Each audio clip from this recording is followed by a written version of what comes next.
চারুকলা ভর্তি প্রস্তুতি, এনটিআরসি জব প্রিপারেশন এবং বিদেশে উচ্চশিক্ষার জন্য বিস্তারিত গাইডলাইন পেতে আজকেই আমাদের নিউজলেটার এনরোল করুন এবং সোশ্যাল মিডিয়ায় নক দিন এখনই।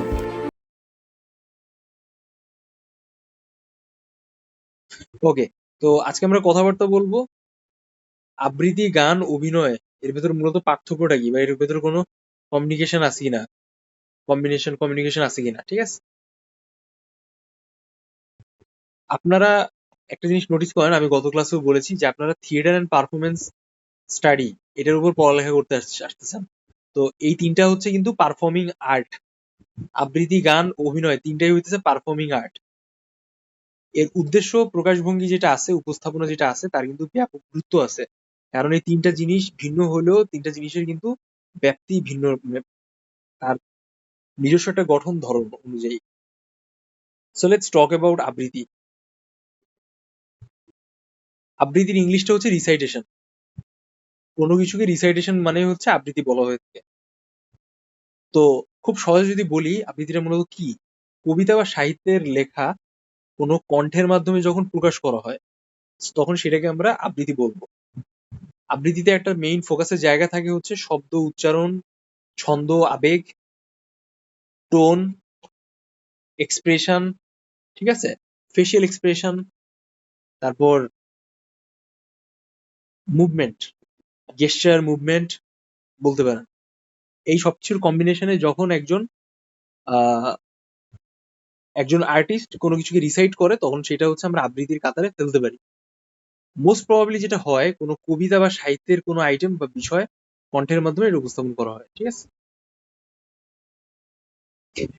আবৃত্তিটা মূলত হচ্ছে বাচন ভঙ্গিকে যাচাই বাছাই করার জন্য উপস্থাপন করা হয়, যেখানে সুরের থেকে এটা বাচন ভঙ্গি বা বলার যে ধরনটা আছে সেটাকে বেশি গুরুত্ব দেওয়া হয়।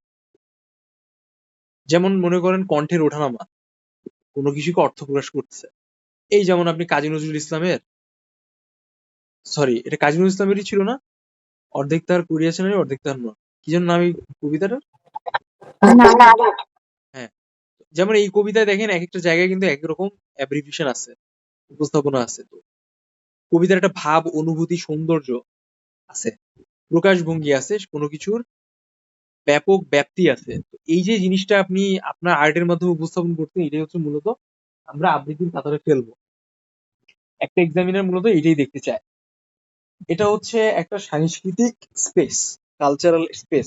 যেহেতু বাংলায় হচ্ছে আপনাকে কোনো ভাইবা নেওয়া হচ্ছে, ইন দ্যাট কেস তারা ট্রাই করবে যে আপনার বাংলা কথাবার্তার বলার ধরন, আপনার বাচন ভঙ্গিটা কেমন, এটা আবৃত্তির মাধ্যমে আপনাকে এনশিওর করতে হবে যে আপনি কতটুকু শুদ্ধতার সাথে, মানে কি, মানে গুছিয়ে উপস্থাপন করতে পারেন।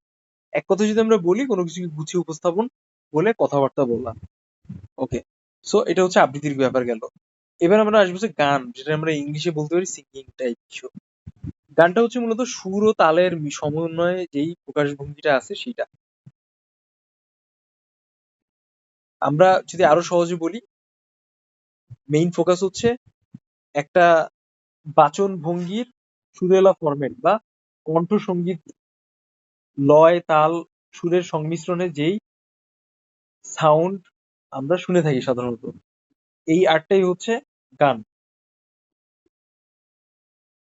গানটা হচ্ছে গানের ভিতরে একটা বাদ্যযন্ত্রের সংমিশ্রণ থাকে, যেটা গানের যে সুর আছে সেটার মাধ্যমে একটা কণ্ঠ ধ্বনিকে আরো প্রভাবিত করে, যার ফলে আমরা এখানে তিনটা জিনিসের সংমিশ্রণ পাই।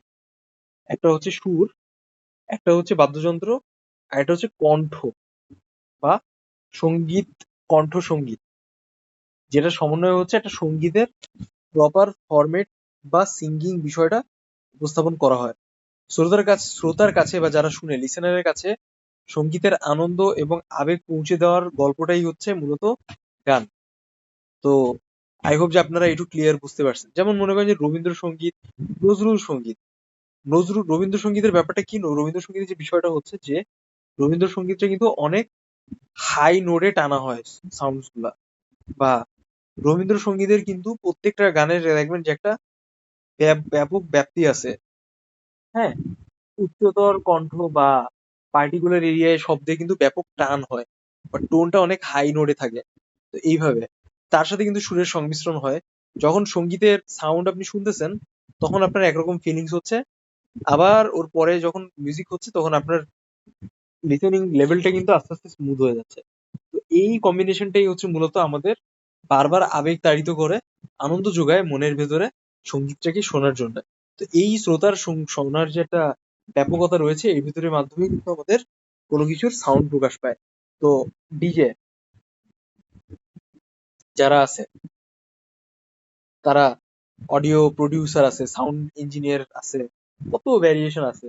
তো এই সবকিছুই কিন্তু এই সঙ্গীতের আন্ডারে বা এই ইন্ডাস্ট্রির এই ভেতরে ইন্ডিভিজুয়াল প্রফেশনালিজম উপস্থাপন করে, কমপ্লিট সঙ্গীত উপস্থাপন করে। আপনি শুনবেন অনেক সময় যে এই সিনেমার সাউন্ড প্রডিউসার অমুক ছিল, এই সিনেমার ব্যাকগ্রাউন্ড সাউন্ডটা জাস্ট অসাধারণ। আপনি এই সঙ্গীতের 4 লাইন শুনেই প্রেমে পড়ে গেছেন। এই 4 লাইন আপনার যে কি ভালো লাগে আপনি বারবার টেনে টেনে শুনতে চান। এর কারণটাই হইতেছে যে ওই আর্টটা ভালোভাবে কনভে হচ্ছে। যার ফলে কিন্তু আপনি অনেক বেশি মজা পাচ্ছেন, আনন্দ পাচ্ছেন। আপনার স্মৃতিতাড়িত হচ্ছে, আপনার আবেগ অনুপ্রাণিত কি বলে আলোড়িত হচ্ছে। যার ফলে কিন্তু আপনি ওইটাকে বারবার করে শুনতেছেন। তো this is called the psychology of sound and singing. ঠিক আছে? Okay. So let's talk about acting. অ্যাক্টিংটা হচ্ছে মূলত কোনো কিছুকে অভিনয়, বাংলা ইংলিশ হচ্ছে অভিনয়, অ্যাক্টিং বাংলা হচ্ছে অভিনয়। কোনো চরিত্র, গল্প, ঘটনার উপস্থাপন যখন করা হয় বিশেষ আর্টিস্টিক মাধ্যমে তখন আমরা তাকে অভিনয় বলে থাকতেছি। একটা অভিনয়ের মূল ফোকাস থাকে হচ্ছে সংলাপ, শরীরের মানে কোনো সংলাপ, কোনো ভাষা, মুখের অভিব্যক্তি বা কোনো গেস্টার পোস্টারের সংমিশ্রণ। কণ্ঠ, শরীর, আবেগ সবকিছুর সমন্বয়ে কিন্তু অভিনয় হয়ে থাকে। এটা মঞ্চে, নাটকে অথবা চলচ্চিত্রের উপস্থাপন করা হয়ে থাকে। হ্যাঁ? আমরা যেকোনো ধরনের অ্যাম্বিয়েন্সের কথাই বলি না কেন, ওয়েব সিরিজ বলি, সিনেমা বলি, শর্ট ফিল্ম বলি, সবকিছুই কিন্তু একটা অভিনয়ের সংমিশ্রণ। যেমন আরেকটু সুন্দর করে যদি আমি বলি, ডোনাল্ড ট্রাম্প যখন যখন হচ্ছে তাদের কংগ্রেসে ভাষণ দিচ্ছে বা নিউজ রিপোর্টারের সামনে যখন ভাষণ দিচ্ছে, তখন তার কিন্তু একটা স্টাইল বা প্যাটার্ন আছে মানুষকে কনভিন্স করা। যতই ইরাক অ্যাটাক করুক না কেন, আমরা ভালো আছি, উই আর দ্য বেস্ট, আমরা হইতেছে আমাদের সাম্রাজ্য প্রতিষ্ঠা করছি, USA, United state of America আমাদের সাম্রাজ্য। তো একটা সাম্রাজ্য আর একটা দেশের ভিতর পার্থক্যটা কি? একটা সাম্রাজ্য হচ্ছে একটা রাজা যেটা পরিচালনা সাধারণত করে থাকে, ঠিক আছে, বা একটা রাজ্যের ব্যবস্থাপনা, এটা হচ্ছে সাম্রাজ্য। তো ব্রিটিশ যখন হয়, ফার্স্ট ওয়ার্ল্ড ওয়ারের পর যখন ব্রিটিশ ব্রেক হয়, সেকেন্ড কি ফার্স্ট ওয়ার্ল্ড ওয়ারের পরে, তখন সেইটা কনভার্ট হয়ে হচ্ছে কি হয় বলেন তো, ইউনাইটেড স্টেট অফ আমেরিকা। যার কারণে দেখবেন যে আপনি দুই জায়গায় ইংলিশ চলে, আমেরিকান ইংলিশ একটা ব্রিটিশ ইংলিশ, জাস্ট পুরো আন্ডারে পলিশ করে ওরা আমেরিকান সাম্রাজ্য বানাইছে। আর এখন আমরা যাদের আন্ডারে আছি এটা হচ্ছে আমেরিকান সাম্রাজ্য। ঠিক আছে? কারণ আজকে যদি ইউএস এর কারেন্সি ক্র্যাশ করে, আমাদের বাংলাদেশের কারেন্সিও ক্র্যাশ করবে। তখন বাংলাদেশকে বিকল্প কোনো ওয়ে বাইছে নিতে হবে। কিন্তু আমাদের রিজার্ভে যে গোল্ড আছে সেটাই হচ্ছে আমাদের তখন কারেন্সি হয়ে যাবে। ব্যাপারটা বুঝতে পারছেন? এইভাবে বিষয়টা কাজ করে। তো যাই হোক, একটা অভিনয়টা হইতেছে আলটিমেট ফ্যাক্টর জায়গা যেখানে হচ্ছে কোনো ভয়েস, কোনো গেস্টার পোস্টারের মুভমেন্ট, যেটাকে আমরা মৌখিক অভিব্যক্তি বলে থাকি, কোনো বিশেষ সংলাপের মাধ্যমে নাট্যকার যখন কোনো সংলাপ রচনা করেন তখন একটা অভিনয় শিল্পী সেটাকে পারফরমেন্স করে। ওকে? তো এইভাবে কিন্তু আমরা সহজভাবে একটা অভিনয়ের প্যাটার্ন বলতে পারি। উদাহরণ হিসেবে আমরা হুমায়ুন ফরিদিকে ধরতে পারি, বাংলাদেশের একজন অন্যতম বেস্ট আর্টিস্ট।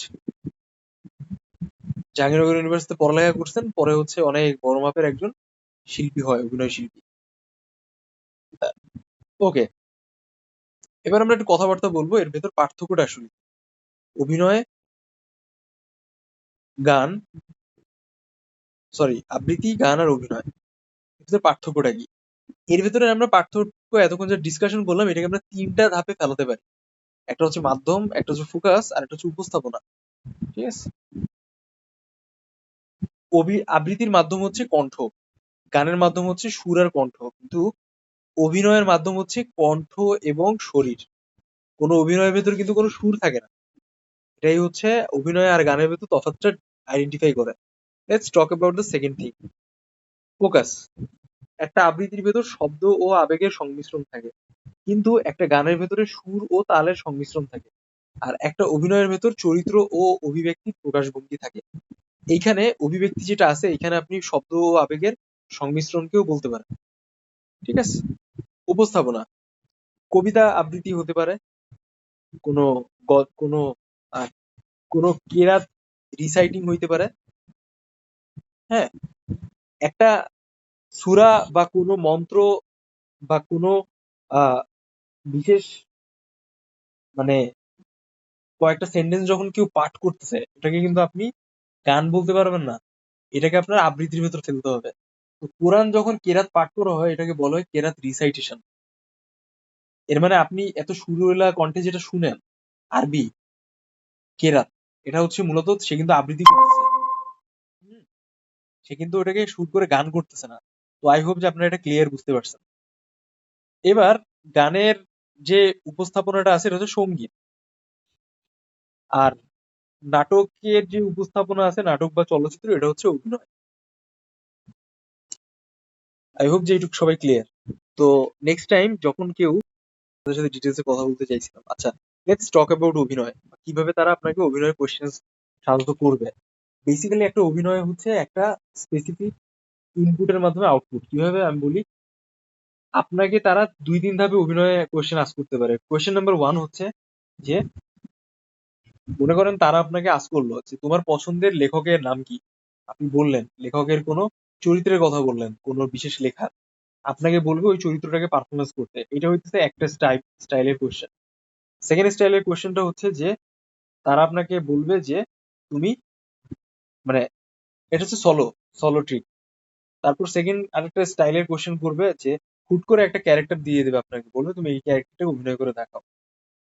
এটা হচ্ছে সেকেন্ড স্টেপের কোশ্চেন। যেমন আমি আপনাদের একটা ছোট্ট অভিনয়ের সিকুয়েল দিয়েছিলাম যে, তুমি ঢাকায় নতুন আসছো, এখন সাডেনলি দেখতেছো যে তোমার ওয়ালেটটা পকেটে নাই, এখন তুমি কি করবা? এটাই জাস্ট আপনাকে অভিনয় করে দেখাইতে হবে। ইমিডিয়েটলি, ইনস্ট্যান্ট, 1-2 সেকেন্ডে চিন্তা করে 5-10 সেকেন্ডের অভিনয়। So it's very quick. এটা হচ্ছে সলো পারফরমেন্সের ক্ষেত্রে। এবার আসি গ্রুপ পারফরমেন্সের ক্ষেত্রে। গ্রুপ পারফরমেন্সের ক্ষেত্রে অভিনয়টা যেরকম হয় সাধারণত, যে আপনি ইন জেনারেল ওয়েতে 3-4 জন স্টুডেন্টের সাথে একটা এক্সাম দিতে আসবেন। এটা আপনার ফার্স্ট আর লাস্ট চান্স। এখানে আপনাকে আলাদা করে করে জাস্টিফাই করবে না। তো যদি স্টুডেন্ট সংখ্যা অনেক বেশি থাকে, দেন তারা এই ট্রিকটা ইমপ্লিমেন্ট করে। ঠিক আছে? তো ফার্স্ট অফ অল তারা যেটা করবে যে, আপনাদের গ্রুপ পারফরমেন্সের জন্য একটা ছোট্ট কোনো সিকোয়েন্স বলে দেবে স্টোরি। দেন আপনাদের সেই সিকোয়েন্স স্টোরি অনুযায়ী প্রিপারেশন নিয়ে পারফরমেন্স করতে হবে। তার ভেতর থেকে হয়তোবা একজনকে তারা শর্টলিস্ট করবে, মোস্ট কমনলি যেটা দেখা যায়। আচ্ছা, আবার অনেক সময় এমন হয় যে 2 জন করে ডাকতেছে, গ্রুপ পারফরমেন্স যেটা আমরা বলে থাকি, ছোট গ্রুপ পারফরমেন্স। তো এই 2 গ্রুপের ভিতরে আপনাকে একটা সিকোয়েন্স দিয়ে দেবে, আপনাদের 2 জনকে কম্বাইন হয়ে পারফরমেন্স করতে হবে। অনেক ক্ষেত্রে আপনার পছন্দের যে সিনেমা আছে, সেই সিনেমার নাম জিজ্ঞেস করবে, আপনাকে বলবে ওই সিনেমার একটা গানের 4 লাইন গেয়ে শোনাতে। আপনি শোনাবেন, দেন বলবে একটা চরিত্রকে পারফরমেন্স করে দেখাইতে। এতেই তারা বুঝে যাবে যে আপনার দৌড় কতটুকু। বা আপনি যে লাস্ট 1 সপ্তাহ ধরে আমার মানে আমার এত বেশি কথা শুনতেছেন, নিজের ভেতর নিজেকে সেটেল করতেছেন, স্থির করতেছেন, পরীক্ষা দিবেন, মেন্টালি স্টেবল হচ্ছেন, এই সবকিছু সমন্বয় হচ্ছে আপনার পারফরমেন্স। 30 সেকেন্ডস এর পারফরমেন্স দ্যাট এক্সাম ডে। ঠিক আছে? এবার উত্তর পাইছেন আপনারা?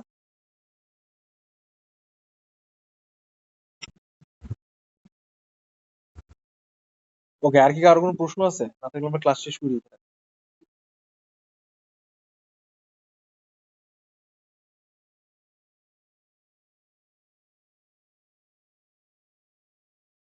হ্যালো।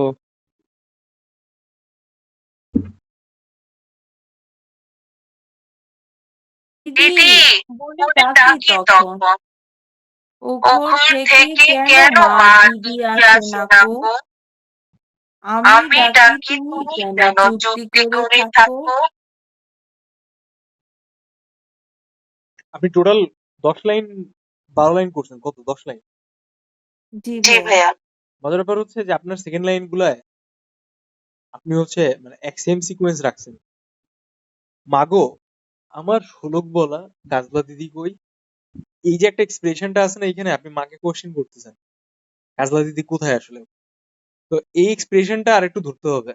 মানে আপনার সব সেন্টেন্স যে আপনি বলতেছেন সেটা একই প্যাটার্নে বললে হবে না। হ্যাঁ, আর মানে ওভারঅল এইভাবে বলবো কিভাবে? হ্যাঁ, আপনি আরেকবার ট্রাই করেন। মাগো আমার কোলের কাছে কাজলা দিদি কই? হ্যাঁ, এরকম বলতে পারেন। সব থেকে ভালো হয় কি যে যাদের এক্সপ্রেশন আসতেছে না আবৃত্তি বা সঙ্গীতে, তারা একটু দেশাত্মবোধক জিনিসপত্র ট্রাই করেন, অথবা চেষ্টা করেন যে কোনো বিদ্রোহী টাইপ কবিতা বা বুঝতেই তো পারছেন আমি কি বলতে চাচ্ছি, ওরকম টাইপ ট্রাই করেন, অটোমেটিকলি জি। এনার্জি চলে আসবে। আর এগুলোর কবিতা এক্সপ্রেশন গুলো অন্যরকম হয়। Okay, let's move on our next part. আরেকজন ছিলেন, উনি কি আহ, কিছু দেখাবেন? নূর? ভাইয়া আমি আবৃত্তি প্রিপারেশন নিচ্ছিলাম। হ্যাঁ, করেন। কই নৃত্য তো করে আসলেন না? নৃত্য তো আপনারা বলছেন ছোটবেলা থেকে আর্ট শিখেন এগুলা, কই কোনো নৃত্য তো পাঠাইলেন না।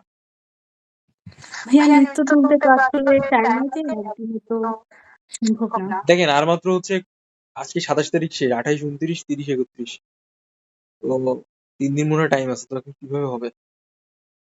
ওকে, বলেন শুনি আপনার আবৃত্তি।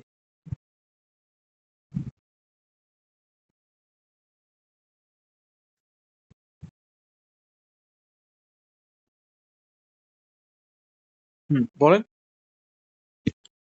আবৃত্তি করছি কবি কাজী নজরুল ইসলাম রচিত নারী কবিতাটি।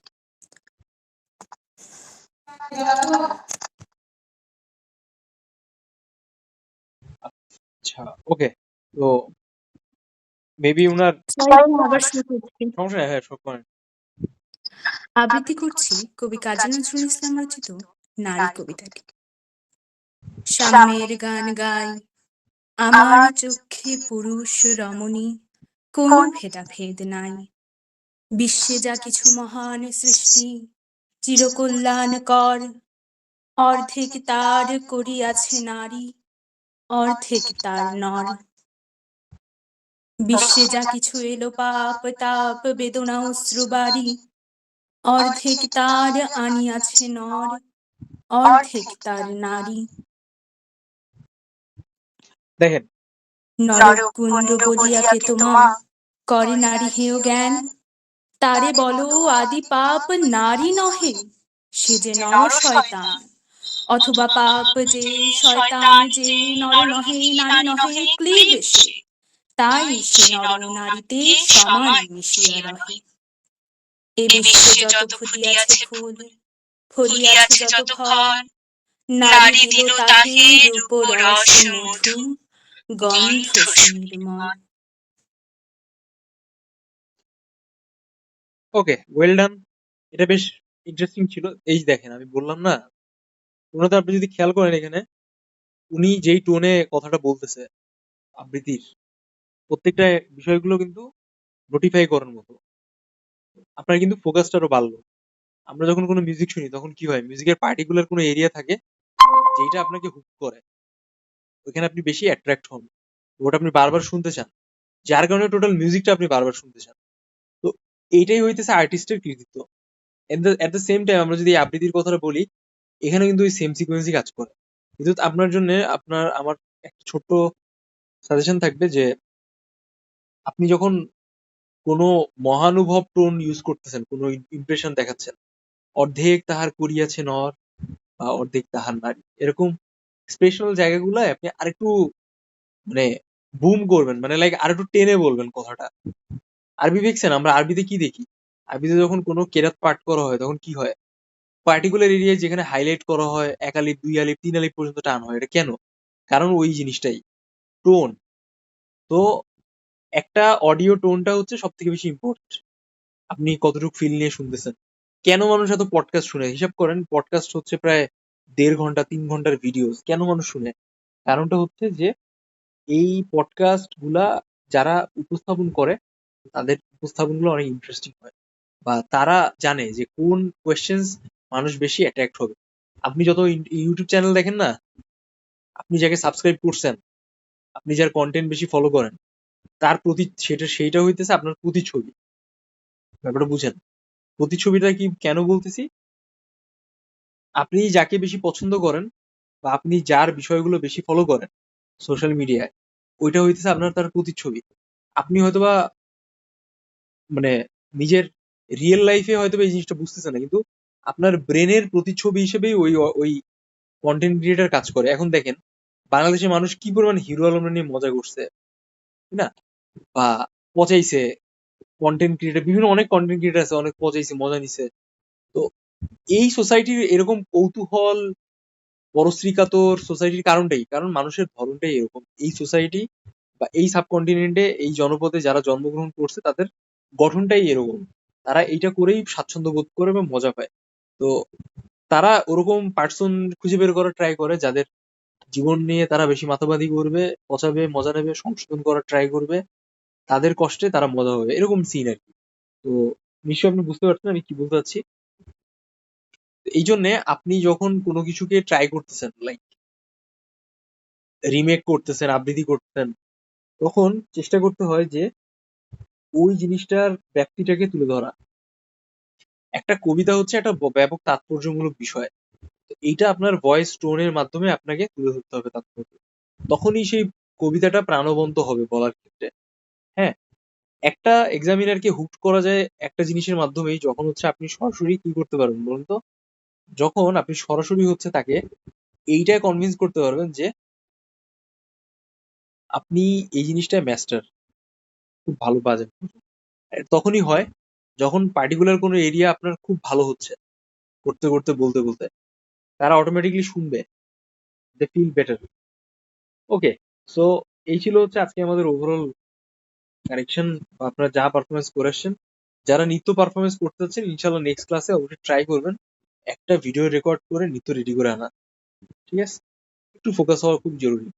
এবার আমরা আজকের ডিসকাশনে যাব।